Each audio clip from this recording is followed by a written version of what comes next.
If you suffer from range anxiety when it comes to considering the purchase of an electric vehicle, and a lot of people are going through that, did you know that silicon is the holy grail to solving capacity issues for electric vehicle batteries? Silicon-based anodes have up to 10 times the energy density of a strictly graphite-based anode, which is why Porsche, Mercedes, GM are all looking to the silicon anode batteries. However, while they hold great promise for batteries, they're known to suffer from significant degradation during the charging and discharging cycles. Enter HPQ Silicon, a technology company that has proven superior performance of their silicon-based anode materials without meaningful degradation, and is now positioned to become a vital supplier of silicon materials for battery anodes. And today's press release that we're talking about, their Gen 3 silicon anode batteries continue to outperform graphite by 40% with minimal degradation. Bernard, happy belated Labor Day. Welcome back, my friend. Thank you. And happy belated Labor Day to you too. So you're starting off investing season. I think I'm the only one that used that. I coined that. You're starting off investing season with a bang. Tuesday morning, 7:30, 8 o'clock, bam, you're out with the press release, which is atypical for you at HPQ because you're always putting out stuff Thursday afternoon, things like that. I know some investors like being surprised. Why'd you do that? Is that a sign of things to come? Are you trying to kind of set the pace, set the tone for the rest of 2024? Well, the first reason is because I had something to announce. Okay. That's the first reason. Two, it was just the right timing. I think Tuesday morning it's going to be an interesting week. It's going to be the start. I think we're entering into a great end of Q3, beginning of Q4, where on the big picture size, and you can feel it in the communication we're having, there's life coming back to what we're doing. Like we were basically, it was the light of the living zombie for the last 2 years for us in the small cap and ultra small cap market.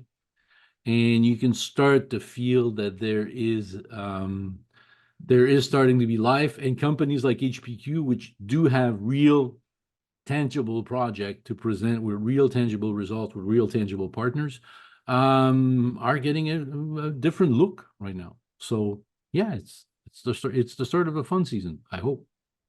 Yeah, I love that. Now, the news that you put out is really important, really. But on the other hand, for HPQ Silicon veteran investors, they could almost see this coming because you put out this great performance with your silicon anode, with your silicon anodes at 50 cycles. Now it's at 100 cycles that you've continuing great performance. So I want to be clear for the veterans, this isn't just going to be a rehash of the same discussion, but at 100 cycles. We got more to cover, some good stuff to cover. But having said that, so basically, what you're saying is stay till the end. There might be some good thing. Stay tuned. Stay tuned. But let's give this press release some deference, right? Which is you're now outperforming graphite by 40%, minimal degradation at 100 cycles. Why should investors and or the market out there, as far as your marketplace, not just for stock but your industry, why should they be much more excited at 100 cycles than they were at 50 cycles just a few days ago?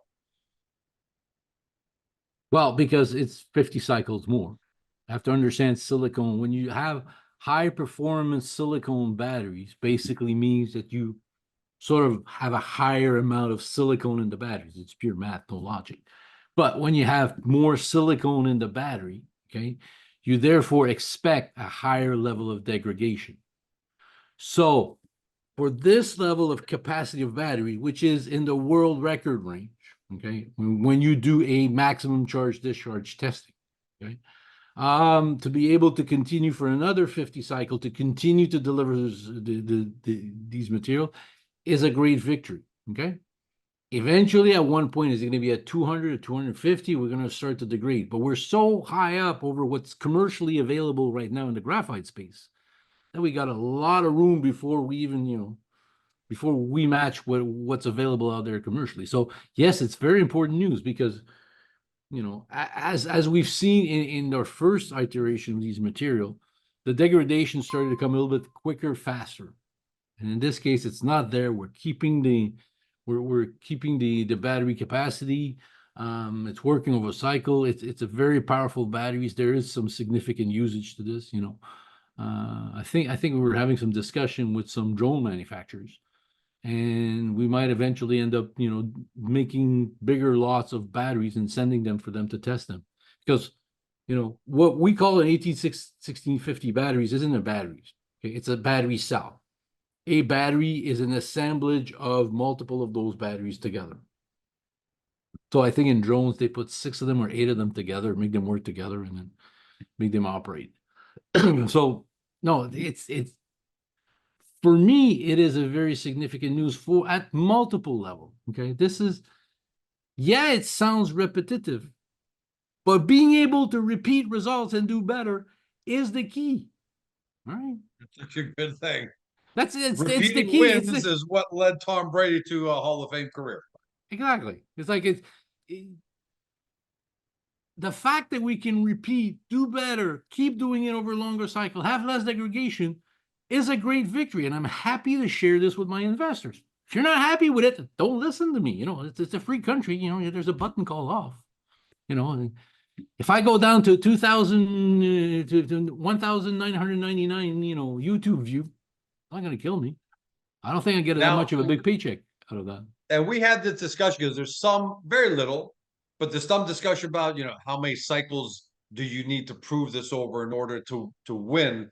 And you and I had this discussion in our last interview where we said you can do it for shorter cycles like 50, 100, 150 for application specific like drones, who just need to have quick power surges, small amount of cycles, and it works, right? So there's no magic number, right? There's no magic number where you say, well, George, we need to get to 350 cycles before this is you know, validated technology, right? Well, you know, some literature talks about 800, some of them talk about 1,000, but then again, there's also some people talk that they have like 9,000 milliampere batteries and you test them, they're not there. That's not what it is. What you have to have is consistency, okay? And if you have consistency over 150, 300 cycle, there's a market for it, okay? And as we do this, these are sort of like our advanced R&D testing on real size material, okay? You know, it's advancing, it's moving forward, it's going in the right direction. We can't ask for more of these type of results. Okay, what we can ask is we continue to deliver this over a longer period, it's going to be even greater. But it's starting to attract more and more interest, as you would dare to say. You know, the emails are coming in, the discussions are moving on. With financiers now, there's a really big question. Okay, we're on the right track of the right solution, and I think our timing is perfect. Okay, our timing is really perfect.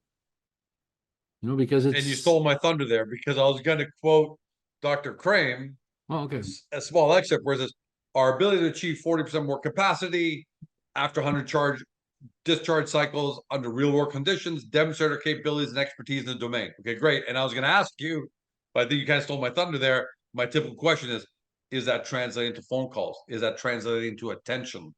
Or is that translating? Because the last one was obviously had to, I would assume the battery world would have had to have seen that.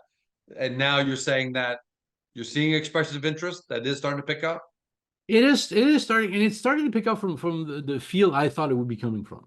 Okay, I seriously thought it would be basically graphite base anode companies that would see a strategic advantage of having our material into it, because we're using 18650 batteries, we can demonstrate we have a material. Like, one of the things we keep saying is we don't want to force the battery manufacturer to change his batteries per se.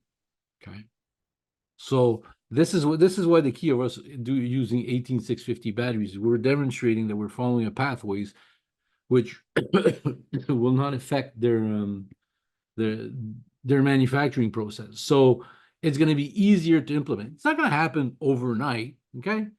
But just like the Fume silica reactor, okay, a year ago was beginning to look very, very great. You know, we're here forward, and we're not going to be we're gonna get we'll talk about that a bit later. But fundamentally, we're gonna go pilot plant, offtake agreement, those issues. I think the same type of mechanism is gonna happen here. The difference in this case is that in a battery, okay, the material we do, okay, is maybe 10% of the, if you count the entire battery anode and cathode, maybe it's 5% of the entire material weights. But if by just improving this, you can improve the entire efficiency of the battery, then it's going to play big into it. So it's a question of being able to repeat results. For us to keep showing repetitive, those type of results will naturally attract even more and more interest in what we're doing. I'm sorry, who's that interest coming in from? Is it coming from the graphite battery guys? Because it wasn't clear on that, or is it It's come from other sources? there is some graphite manufacturing. So there's some, everybody in the battery infrastructure is starting to show interest because everybody, like if somebody does one part of the battery part, some of the part does another part of the battery stuff. That's where it all moves forward. Now, devil's advocate, we've been seeing for a while now, and I always blame the politicians when they're going headstrong on electric vehicles and creating crazy projections, and we know that's to win votes and all that. But the short term shine has come off electric vehicles a little bit. There's range anxiety. We saw Hertz sell off a big majority of its electric vehicles rental fleet because people have range anxiety, and as a result, they just weren't renting as much as they thought they were. We've seen other things, and now Nordvolt just announced an 18-month delay in their facility. And you can just, for everyone at home, I'll let you just provide a little bit about what Nordvolt is doing, why they're important to this. But the bigger question is this an impact on HPQ, on this part of HPQ Silicon's business? Is that slowdown in growth going to impact you? How do you foresee that? First of all, I see there'll be no impact for HPQ. If anything, I think it's an opportunity for HPQ. Because a lot too many people were so leveraged or tried to be first on doing the material for the batteries that they got themselves into a position where there was too many unrealistic expectations they were trying to meet. In our case, what we're trying to do, okay, is get a battery, make it better using our material. Okay. And yes, and one of the big solutions to range anxiety is sort of like very stupid, but people will now want more hybrid car. Okay. Well, a hybrid car is still a car with a battery into it. So there's still going to be demand for battery. So what happens is, so it's not going to be like 1,000. The numbers that people are throwing out, at one point, it becomes so big that it's become irrelevant. I should know this. That's what we experienced with FSR. Like at one point, me telling me that, we're cutting down 98% of CO2 to 99%. It's like, okay. But the key point is that we're not going to move. We're not moving away from batteries. It's, I think anybody with half a brain knew that the government goals were unrealistic. Okay. But somehow, in a weird way, in a capitalist society, okay, we figure a way to come pretty darn close to those goals. And sometimes we even beat them. I'll go back to an example over solar industry. Okay. There were some wild predictions in solar industry, an industry that went through ups and downs and ups and downs and ups and downs. There was some very wild industry. Okay. Well, if you look at the penetration of solar energy, the cost reduction in solar energy compared to what was said at the beginning, okay, it beat even the wildest prediction of green. Is it Greenpeace or whatever the one the green nuts? Okay, it went even bigger. Okay, so it will happen the same thing in the battery space. So we're perfectly positioned because that's what we're doing. We're in this area. The market is going to be too big to fathom because our codependence on batteries. And it's not like you built capacity for 1,000,000 tons this year or something like that. And no, suddenly, whoa, where are we going to place that 1,000,000 tons? So you're still, but I want to address it because it is, no, it's fine. There's some impact, right? There's no on the general industry. I want to hear it from you, and I thought it's important for shareholders to hear from you how it might impact HPQ. But good to know that it's not there, or it's not a concern, is what I meant to say. All right, switching gears. So that's great on the silicon anode battery side. Switching gears, it's Q3 now. We're in the final third, the final month of Q3, September. And people are probably going to think, oh, George's going to ask about Fume Silica, but I'm not yet. Your balance sheet may end up looking a lot better or not. I don't want to say that. I don't, but a significant improvement from an unlikely source that we've never really talked about Mhm. because HPQ Silicon has had these holdings in a company called Quebec Innovative Materials Corp, Mhm. QIMC. Yeah. And their stock prices come to life. So we've never really talked about in the past.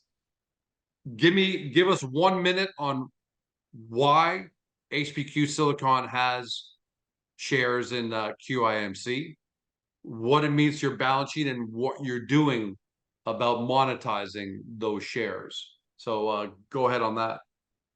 Okay, well, quickly is when we did the transition from being a resource company to a tech company to be a truly tech company, we could not own any quartz deposit. Okay, we just couldn't own any quartz deposit. So at that moment, QIMC was known as Quebec Silica. They wanted to enter that business and they wanted to develop some type of relationship with us. And we wanted to get rid of our properties. So we sort of did a win-win agreement where we got shares and warrants, we got units, okay, for selling them our property, which is in our book, was written the value of $300,000. So we got 3 million shares at 10 cents, 3 million units at 10 cents, composed of one share and 1.5 warrants. Warrants is 15 cents, good for another year still. It was a 3-year warrant then. No, so it's 3 So, million shares and 1.5 million warrants because it's yeah, a half warrant at 15 yeah, cents. Okay. yeah. So basically, for the last 2 years, it's been sort of like statistical oddities on our book, and this year it's going to move up. This quarter is going to jump tremendously. And then how we're going to monetize it, we're going to be very, very smart. Like I'm a customer player. I actually believe a lot in what QIMC is doing because we do have some synergies. We still have an agreement with them with regard to them being their supplier of our quartz, and they also are looking at white hydrogen, which is natural hydrogen, and hydrogen and what HPQ is developing. There is also another synergy if you mix the carbon coming out of the QRR with the hydrogen, you can make green synthetic fuel. So there is room for synergy between the two companies, but the key outline is that that's one of the ways that we're looking at improving a bit of our balance sheet without, require at least for that part of the money, not require more dilution for that. And to quantify it, you've got Mhm. 3 million shares. We looked at the stock price just before we started taping is at 30 cents. Mhm. So those 3 million shares are worth, 900,000, almost close to $1 million. Let's call it 900,000. Yeah, And and the I 1.5, yeah, and the 1.5 million warrant's going to be like about half of that because yeah, it's well, not no, you oh, got half, 15, you like got a, a a 15 quarter of cent that. gain on them, so you about another $225,000. So you got Yeah. about call it $1.1 million in value right now. But let's be clear for everyone at home, this is September 3rd. And your quarter, I want to make sure if this is the legal, this is my lawyer side coming out. I don't know how many people know I'm a lawyer, but You are? September 30th is the end of the quarter. Mhm. So the stock price of QIMC at that point may be 30 cents, what it is today. It may be something higher. It might be something way lower. But we're just saying as of today, Yeah, right as now, that's what it's worth. And I'm I think assuming you're I probably going to judiciously sell a little bit at a time just to, bring in some cash and or maybe you have a more specific plan. Do you have a more specific plan of just whatever it is, I won't discuss it here on this forum because I don't think it's the accurate place. But the key point to understand is, I think when we just filed last week our Q2s, and I believe since we filed Q2s, that was end of June. I believe at end of June they were probably at 6, 7 cents. So you can see the difference it's going to do in our balance sheet. yeah. So we I figured know, we'd give investors a bit of a and heads if up to we look out for that. It's and, nice. and if we had that into it also, we had a big series of pyro warrants that were seriously out of the money. Okay, that were brought back to 75 cents, which are in the money right now. So that also improves a bit the balance sheet. So overall, the balance sheet is improving. I get a feeling the market's there. Our story keeps advancing. That's the key point. Regardless of what we talk about the markets, those issues, the key point is that we have the goods for the fume silica, to the battery materials, to other things that we're working on, on every one of our multiple projects are moving forward. And that's a perfect segue into the last part of this conversation. And and look, the investors, I saw the reaction this morning to this news and the reaction they had to the news at 50 cycles. They love it. It's great to see multiple legs of the company doing well and advancing at such a big scale, which is great. But the number one thing that investors have their attention on right now is obviously your Fume silica leg. And this is the month, right? This is the end of Q3, and you've got this LOI with Evonik, and what you're doing is the plan is to have the pilot plant ready to go here. And you had said that last time we spoke, you're on schedule. You should have the pilot plant. You will have the pilot plant up before the end of Q3. Give us an update and the pilot plant, and B, just in general, let's talk a little bit about Fume Silica because we haven't had any big press releases that give us a reason to talk about it. So let's have a little conversation. We had So one like a few weeks ago when we updated our number. a few weeks ago, the But lifetime, my friend. yeah, I know that this is why I should use the friends, patient young Padawan. But everything is really working in the right direction. It was interesting because I went and visited the plant and I saw everything getting ready for when we're going to start producing it, and I'm very, very confident it's going to work. So I don't really have any big issues over there.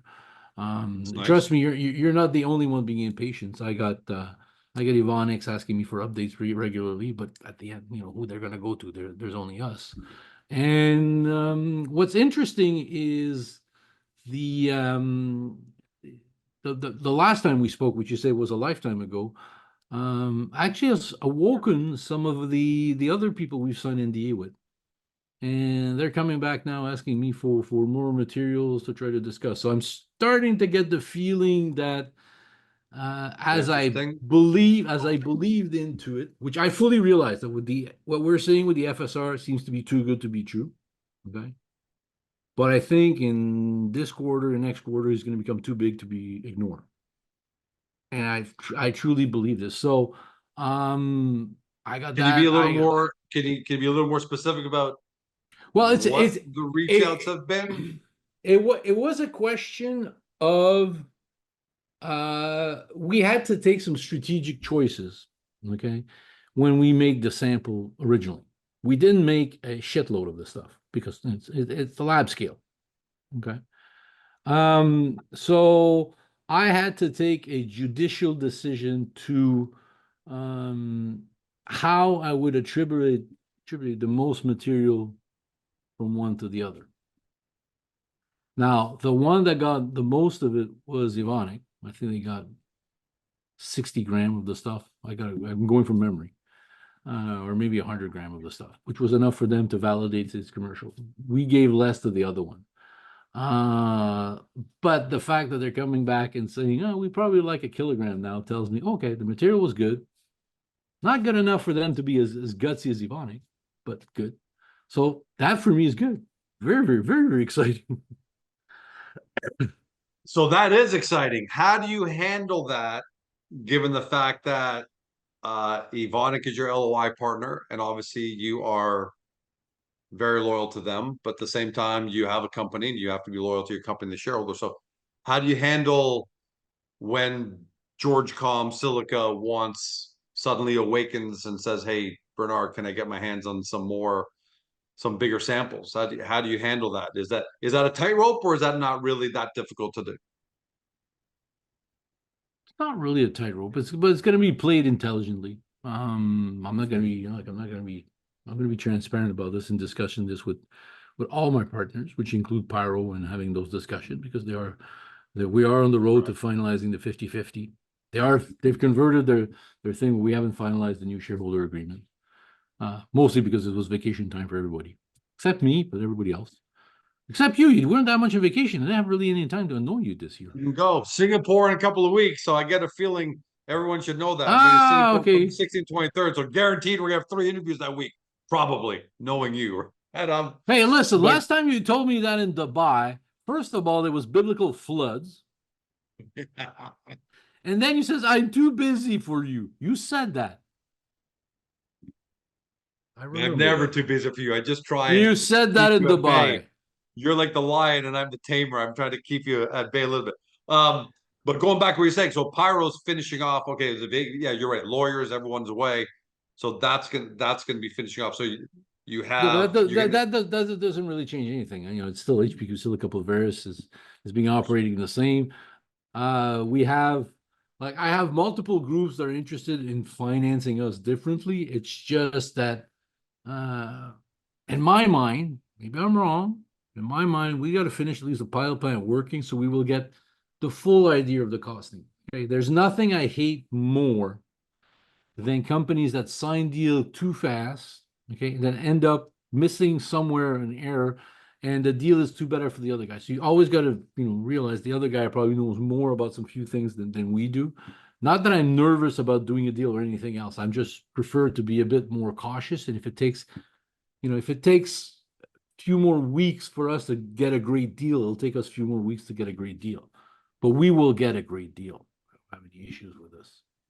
and I give you credit for that because I've had many clients that situation, and usually it's just let's get to something signed, let's get it on paper because there's so much anxiety, there's so much pressure, and you don't want it to slip away that you just end up signing a deal, and then they Oh, realize, oh, we didn't realize this cost element or this or that, so we're actually going to get really squeezed on our share here. So I give you full credit. I give yeah. Bernard. You and I have even had debates about this in the past where I've said maybe you want to get something on paper, and you're like, George, no, we're going to wait, and you've been 100% right. But let me go It's back it's it's to it's not the easiest decision because it's not the one that gives the most immediate feedback on the share price. But I think in the long term, yeah, it's yes. the one that's the most it's the best one for the company. Let me go back to why one or some of your other NDAs have started to reach out. What do you think was the trigger? Because I think we had that conversation in the past in other interviews where I said none of the other guys are reaching out. I mean, they let Ivonic take the lead and they got the LOI, and nobody else is reaching out. They're like, Okay, nope, they've been quiet. And so, okay, is it? It's getting so close now that they had to jump the gun. They had to get themselves. They're seeing the results. What do okay. you think was A the lot trigger of that pushed them to come back? a lot of the people, well, a small group of people complain about our media work that we do here and our linking and our communication. At what point it gets to be annoying? Because if you do research on fume silica, okay, our bloody name is going to appear. So eventually somebody says, okay, tell me what's going on with these guys. It's as simple as that. Like we update. Oh, by the way, I forgot to tell you, we've updated our deck now. We've updated our Update deck to. number 47 in Oh, 2024. but it's update for it's That's update good. really after the presentation of the updated numbers were the energy consumption. So we updated that deck at the same time we've put actually when I did the update I was only at 50 cycles, so I'll have to redo a new update to put the 100 cycle. Maybe I'll wait when we have more cycles into it. I don't know. I'll just figure it out. But the key point is I wanted to update that. Um, so I think it's a What was the continuation of our trigger? My community. original question is, what was the trigger? Was it just the They continued, don't like they that don't future tell me they signal? don't tell me what the trigger, but I understand what I'm dealing with, which I'm dealing with massive organization, okay, where the who the heck this guy is out of Montreal is going to tell us that he's going to reinvent the wheel. So I fully understand that that's the criticism that people have, but eventually, if they start doing research, says, well, these guys have done something. Maybe let's go back to testing the material. Oh, it wasn't that bad. Let's go see if we can get more. And it's probably not criticism, it's questioning, right? And we talked about this in the last time a few weeks ago. Netflix was probably snickered at by Blockbuster, when they came out with a brand new model, a brand new way of delivering Mhm. DVD rentals. They started shattering metrics, but Blockbuster kind of snickered at them and saying, they that's just a silly way of doing it. We've been doing it this way for 50 years. So I wouldn't say it's criticism from it as much as maybe they didn't believe it, critiquing it, but sounds like the people are really starting as I start keep believing. saying, we're coming very close from too good to be true to too big to ignore. By the way, and anyone who you also said there's some criticism from a small group of people, something like that. Mhm. You said who talk about all this media that we're doing, and you're doing, by the way, independently on your own as well. But Mhm. I know for a fact, the overwhelming majority of investors love the fact that you communicate so openly and so frequently with them. I think it's if every public company did the same, then they'd be a lot better off. So, but you're right. You're probably getting a lot of search engine juice off that, a lot of Google juice, Fume Silica, all sorts of different Ju- platforms, and there's HPQ popping up everywhere, right? Just on LinkedIn, I am told, because I'm not an expert on LinkedIn, but the impressions I get for the follow-up of our press release or communications are through the roof. And we got this, and we got our consultants in Europe through HPQ Europe, that we call HPQ Europe, sort of a branding that we use there, which is also getting a lot of traction. So there's more and more traction at different level. There are so many discussions that we're having at different level that are surprising. We're starting to have like some serious discussion about okay, this is how much is going to cost to build all these things together, and then let's start discussing about getting that moving. And I'm talking about the battery side. And we That's still great. haven't talked. Well, We still haven't talked about the hydrogen yet, and the other things that we're working on. So yeah, and I'm sure we will. Though, but right now you've got the silicon anode batteries, and you got the fume silica, and obviously fume silica is number one, and it's so close. So you've got our attention, my friend. Like here it was, first day, bang, press release, first thing in the morning. I loved when I saw that. That was great, and I got the call and I said, yeah, let's do it. Let's do it this afternoon for sure. So thanks for another fantastic update. There are some investors that were saying, oh, we have another 30-minute George and Bernie and George show, talking about 100 cycles or 50 cycles. And clearly we didn't. We had a lot more to talk about. You had a lot more to talk about. And as always, can't wait to have you back, my friend. thank you. See you then. Thank everybody at home. Thanks for joining us. Hope you enjoyed it. Make sure to like, subscribe, share, do all that wonderful stuff. Thanks for joining us. Have a great day.